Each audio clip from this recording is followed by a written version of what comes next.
ఇంకెన్నాళ్ళు రెంటింట్లో ఉంటాం? సొంత ఇంటి కలను నెరవేర్చుకుందాం.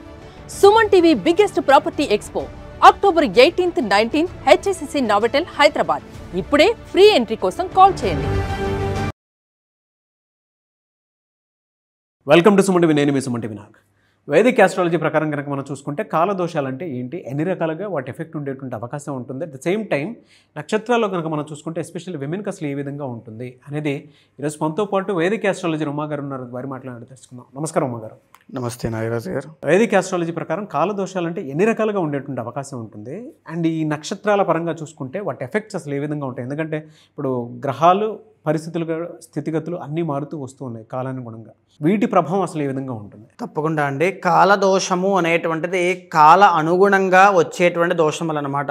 ఫర్ ఎగ్జాంపుల్ మనకి ఆస్ట్రాలజీ పరంగా జ్యోతిష శాస్త్రంలో ఒక్కొక్క గ్రహాన్ని సూచన చేస్తూ మనిషి యొక్క జీవన విధానంలో ఏ ఏ అంశాల మీద జాగ్రత్తగా ఉండాలి. గురుడు అయితే ఆర్థిక విషయాల్లోని, శుక్రుడు అయితే శారీరక సుఖ విషయాల్లో, భోగ విషయాల్లోని, తరువాత శని అయితే కష్టాల రూపంలో, ఆటంకాల రూపంలో, బద్ధకాన్ని, నిర్లక్ష్యాన్ని పక్కన పెట్టాలి అని చెప్పి ఒక్కొక్క దానికి ఒక్కొక్క నిర్దిష్టమైనటువంటి విషయాన్ని విశదీకరించారండి.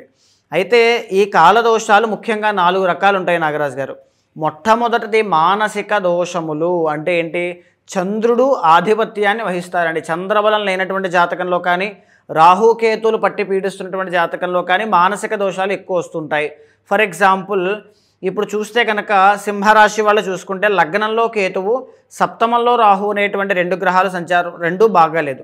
సో వీళ్ళకి మానసికంగా యాంగ్జైటీ ఇష్యూస్, ఇలాగా మానసిక దోషాన్ని మనం గుర్తించవచ్చు.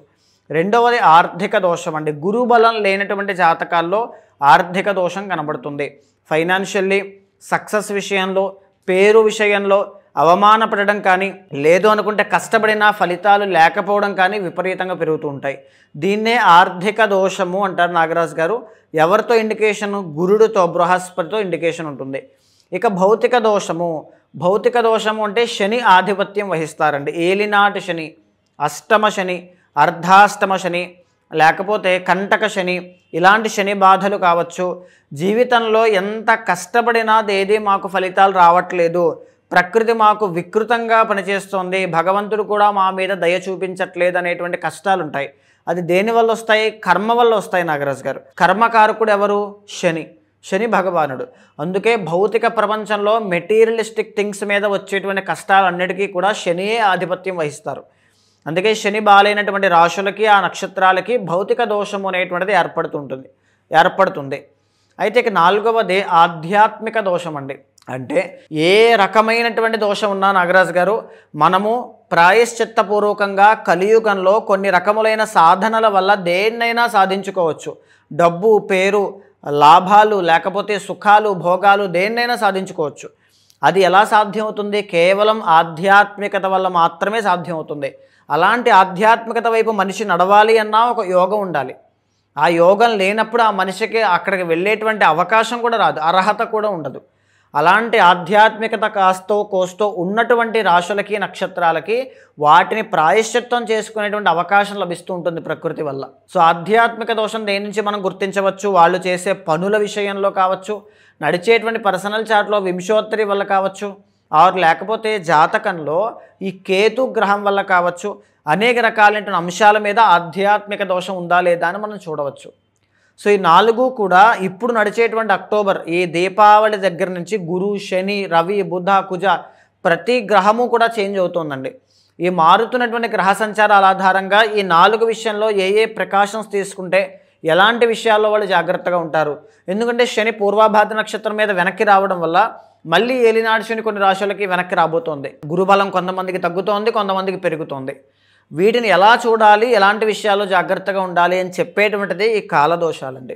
మీరు చెప్పిన దాని ప్రకారం కాలదోషాల్లో రోహిణి నక్షత్రం వారికి ఏం ఉండేటువంటి అవకాశం ఉంటుంది, అండ్ ఫర్దర్గా వాళ్ళకి ఏ విధంగా ఉంటుందండి? దీవాళి తర్వాత అక్టోబర్ నుంచి డిసెంబర్ మధ్యలో ఏ విధంగా ఉండేటువంటి అవకాశం ఉంటుంది? ఎందుకంటే కాలానుగుణంగా అన్నీ మారుతూ వస్తూ ఉన్నాయి. కరెక్ట్. అండ్ గ్రహాల ప్రభావాలు కూడా కొంతవరకు ఉంటుంది. సో ఎస్పెషల్లీ విమెన్కి ఏ విధంగా ఉంటుంది? తప్పకుండా నాగరాజు గారు. రోహిణీ నక్షత్రము అనేటువంటిది కృష్ణ భగవానుడి యొక్క నక్షత్రం. చాలా సందర్భాల్లో చెప్పుకున్నాం. అధిపతి చంద్రుడు. రోహిణీ నక్షత్రం వాళ్ళు జనరల్లీ ఏంటి అంటే golden spoon, silver spoon, diamond spoon ఇలాంటి పీపుల్ ఎక్కువగా రోహిణీ నక్షత్రంలో జన్మిస్తారండి. అంటే సుఖాన్ని భోగాన్ని అనుభవించడానికి. అట్ ద సేమ్ టైం వీళ్ళకి యాంగ్జైటీ ఇష్యూస్ చాలా ఎక్కువ ఉంటాయి, ఫ్యామిలీ ఎమోషన్స్ చాలా ఎక్కువ ఉంటాయి, వాల్యూస్, ఎథిక్స్, మోరల్స్ ఇలాంటివి చాలా ఎక్కువ ఉంటాయి. వీళ్ళ విషయానికి వచ్చినప్పుడు అవి మాత్రం వర్కౌట్ అవ్వవు. సో అది మాత్రం బాగా గుర్తుపెట్టుకోవాలి. అయితే ఇప్పుడు నడిచేటువంటి ఈ గోచార ఫలితములలో రోహిణీ నక్షత్రం వాళ్ళకి ఆర్థిక భౌతిక దోషాలు రెండూ కూడా కనబడుతూ ఉన్నాయండి. ఏ విధంగా? గురువు అనేటువంటి ప్లానెట్ తీసుకోండి, ఆయన వీక్ అవుతూ ఉన్నారు. గురువు యొక్క ట్రాన్సిట్ జరగడం వల్ల వృషభ రాశి వాళ్ళకి గురుబలం తగ్గబోతోంది.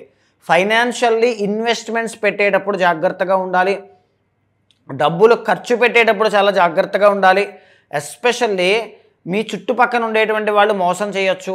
చిన్న చిన్న అవమానములు, మనోవిచారములు, హర్ట్ అవ్వడం, ఇన్సల్ట్ ఫీల్ అవ్వడం ఇలాంటివి జరిగే అవకాశములు ఎక్కువ ఉంటాయి. ఆర్థిక దోషంలోకి గురుడు వస్తారు కాబట్టి ఆర్థిక దోషంగా మనం ఫస్ట్ చెప్పుకోవచ్చు.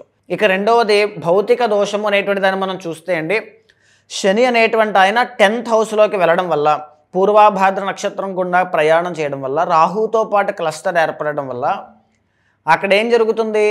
శని రాహుల యొక్క కంజంక్షన్ వల్ల కంటక శని అనేటువంటిది ఏర్పడబోతోంది. అంటే కెరీర్లో బాగా కష్టపడాలి, దూరపు ప్రాంతాలు వెళ్ళి పని చేయాల్సి వస్తుంది, బాగా ఒత్తిడి పెరుగుతుంది, స్ట్రెస్ అనేటువంటిది పెరుగుతుంది, కొత్తగా ట్రై చేయాల్సి వస్తుంది, ఈ రకంగా ఫ్యామిలీకి దూరంగా ఉండాల్సిన పరిస్థితులు ఉంటాయి. ఇలాంటివన్నీ కూడా జనవరి 10వ తారీఖు దాకా మీకు కనబడుతూ ఉన్నాయండి రోహిణీ నక్షత్రం వాళ్ళకి.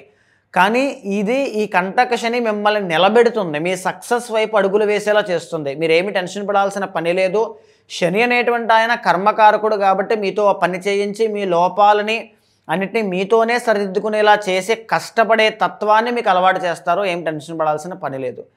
అయితే కంటక శని దోషం ఎంత లేదన్నా ఉంటుంది కాబట్టి ఆ ఒత్తిడి అవి కొంచెం తగ్గడానికి శనికి తైలాభిషేకం, హనుమాన్ చాలీసా పారాయణ ఇలాంటివి చేస్తూ ఉండండి, చాలా బాగుంటుంది. అయితే అక్టోబర్ 17వ తారీఖు దగ్గర నుంచి రవి, బుధ, కుజ ఈ క్లస్టర్ 6th హౌస్లో ఏర్పడబోతోంది కాబట్టి రాజయోగంగా పరిగణలోకి తీసుకోవచ్చు. ఏ విధంగా? 4th లార్డ్ రవి అండి. అంటే మీ ఫ్యామిలీ రీత్యా మీ ఫ్యామిలీ యొక్క పరువు మీరు పెంచడం కానీ, కీర్తి ప్రతిష్టలు వేరే స్థాయికి తీసుకుని వెళ్ళడం కానీ, ఏదైనా ఒక సక్సెస్ ఈ అక్టోబర్ 17 దగ్గర నుంచి నవంబర్ 17 లోపు చూడడం కానీ, ఏదైనా ఒక జాక్పాట్. అంటే మళ్ళీ గురుడు బాలేదు కాబట్టి పెద్దగా ఎక్స్పెక్ట్ చేయొద్దు సామాన్యంగా.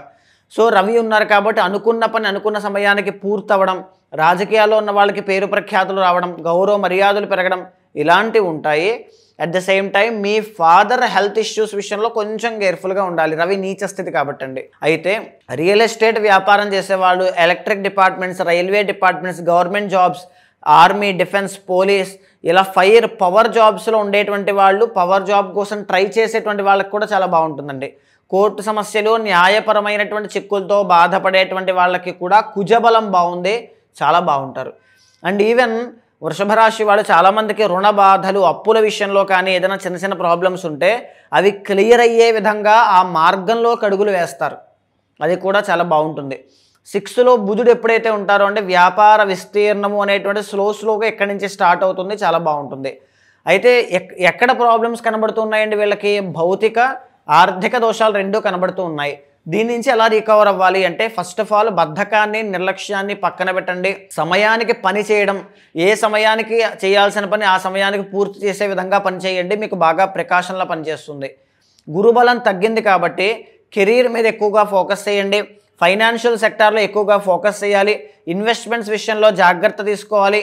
మేజర్లీ చెప్పాలి అంటే ఇంట్లో పెద్దవాళ్ళకి గౌరవం ఇవ్వడం అనేటువంటిది కూడా ఈ టైంలో ఉండాలి. ఇంట్లో పెద్దవాళ్ళు చెప్పింది ఖచ్చితంగా పాటించండి, గురువు అనేటువంటి ఆయన వీక్ అవుతున్నారు కాబట్టి. అయితే ఓవరాల్గా రోహిణీ నక్షత్రం వాళ్ళకి మిశ్రమ ఫలితాలు అనేటువంటివి కనబడుతూ ఉన్నాయండి ఆర్థిక భౌతిక దోషాల వల్ల. మీరు ఒకవేళ ఈ గురు శని అనేటువంటి బలాన్ని పెంచాలి అనుకుంటే, స్వల్పంగా చిన్న చిన్న రెమెడీస్ చేసుకోవాలనుకుంటే నాగరాజు గారు, స్నానం చేసేటప్పుడు రాక్ సాల్ట్, గళ్ళుప్పు వేసుకుని స్నానం చేస్తే శని బాధల నుంచి బయటకు వస్తారు. అదే స్నానం చేసేటప్పుడు పసుపు వేసుకుని స్నానం చేస్తే గురుబలము అనేటువంటిది పెరుగుతుంది, ఫైనాన్షియల్ ప్రాబ్లమ్స్ క్లియర్ అవుతాయి. అయితే ఇది కాకుండా ఇంకా స్ట్రాంగ్గా ఏదైనా కెరీర్లో మార్పు కావాలి అని కోరుకుంటే కనుక సుదర్శన చండీ యాగం అనేటువంటిది చేయించండి. సుదర్శన చండీ ఎందుకు చేయించాలి? శని రాహుల యొక్క కంజంక్షన్ 10th ఉందండి. కెరీర్లో ఆకస్మికమైనటువంటి లాభాలు, గ్రోత్ అనేటువంటిది కనబడుతుంది. అడ్డంకులు ఏవి రాకుండా అమ్మవారు మిమ్మల్ని కాపాడుతుంది. సుదర్శన చండీ యాగం కానీ సుదర్శన చండీ హోమం కానీ చేయండి. పర్సనల్ చార్ట్ చూసుకునే జనవరి 12వ తారీఖు వరకు నిర్ణయాలు తీసుకోండి. చాలామంది మీ అపాయింట్మెంట్స్ కోసం ఎదురు చూస్తూ ఉంటారు. ఎందుకు అని అంటే వాళ్ళకు ఉండేటువంటి సమస్యలు ఏవైతే ఉన్నాయో త్రూ వేదిక్ ఆస్ట్రాలజీ ఒక రెమెడీ కావాలి అనుకునేటువంటి వాళ్ళు మిమ్మల్ని అప్రోచ్ అవ్వాలంటే ప్రాసెస్ ఉంది. ఎందుకంటే పర్సనల్ చార్ట్ ప్రకారం కనుక మనం చూసుకుంటే ఒక్కొక్కరికి ఒక్కోలా ఉంటుంది.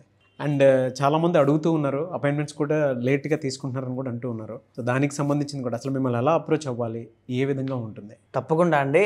అలాంటి వాళ్ళు ఎవరైనా ఉంటే మీకు కింద కనిపించే నెంబర్కి కాల్ చేస్తే మా వాళ్ళు మీకు పూర్తి వివరాలు అందిస్తారు. సో మేజర్లీ లేట్గా తీసుకోవడానికి గల కారణం ఏంటి అంటే ఒక్కొక్క వ్యక్తితో మాట్లాడినప్పుడు డీటెయిల్డ్గా వాళ్ళ యొక్క సమస్యని పరిష్కరించడం, వాళ్ళతో రెగ్యులర్ గైడెన్స్తో ఉండడం ఒక ట్రావెలింగ్లా జరుగుతూ ఉంటుందండి. ఏదో చెప్పేసి వదిలేయడంలా ఉండదు. నేను ప్రతి వీడియోలో చెప్తానండి. ఎందుకంటే నాగరాజు గారు ఒకళ్ళు మన దగ్గరికి వచ్చారంటే వాళ్ళకి గైడెన్స్ లేకపోతే వస్తారు. చాలామంది చదువుకునే వాళ్ళు, ఉద్యోగంలో ఉన్న వాళ్ళు ప్రాపర్ నిర్ణయాలు తీసుకోలేకపోవడం వల్ల తల్లిదండ్రులను దూషించే వాళ్ళని నేను చూశాను, తన సొంత పిల్లల్ని తిట్టే వాళ్ళని నేను చూశాను, అనేక రకాల ఇబ్బందులు పడుతున్న వాళ్ళని చూశాను. అలాంటి ఇబ్బందులు ఎవ్వరు పడుతున్నా ఖచ్చితంగా మీ వెనకాల నేను ఉంటాను. జీవితంలో మీకు లెఫ్ట్ ఆర్ రైట్ సిచ్యువేషన్ ఎప్పుడు వచ్చినా సరే ఈ ఉమా మీ వెనకాల ఉంటాడు. ఖచ్చితంగా గుర్తుపెట్టుకోండి. అలాంటి వాళ్ళు ఎవరైనా ఉంటే కింద కనిపించిన నెంబర్కి కాల్ చేయండి. మా వాళ్ళు పూర్తి వివరాలు అందిస్తారు. మీ పర్సనల్ చార్ట్ని, గోచారాన్ని సమన్వయం చేస్తూ ఏదైనా దోషాలుంటే శాంతి పరిహారములు ఆచరింపజేసి భగవత్ అనుగ్రహం కలిగేలా చేస్తాను. Anyways thank you and thank you so much మా గారు. నమస్తే అండి. చూసారు కదా వీడియో. ఈ వీడియోపై మీ అభిప్రాయాన్ని కమెంట్ బాక్స్లో పోస్ట్ చేయండి. ముఖ్యంగా మీరు కనుక విద్య, ఉద్యోగం, వ్యాపారం, ఆర్థికం లాంటి విషయాల్లో ఎవరికైనా సరే కొన్ని సమస్యలు ఉన్నాయి అనుకునేటువంటి వాళ్ళు, వేదిక్ ఆస్ట్రాలజీ త్రూ ముందుకు వెళ్ళాలి అనుకునేటువంటి వాళ్ళు, ఎవరైనా పర్సనల్ చాట్ చూపించుకొని రెమెడీస్ కోసం చూస్తున్నటువంటి వాళ్ళు స్క్రీన్ మీద ఉమాగారి కాంటాక్ట్ నెంబర్ కనిపిస్తుంది. దాన్ని మీరు కాల్ ఆర్ మెసేజ్ వాట్సాప్ చేసి వెంటనే అపాయింట్మెంట్ బుక్ చేసుకోండి. ఈ వీడియో లైక్ చేయండి, షేర్ మాత్రం తప్పకుండా చేయండి. ఇలాంటి మరిన్ని వీడియోస్ కోసం మా ఛానల్ ఫాలో అవ్వండి. Thank you.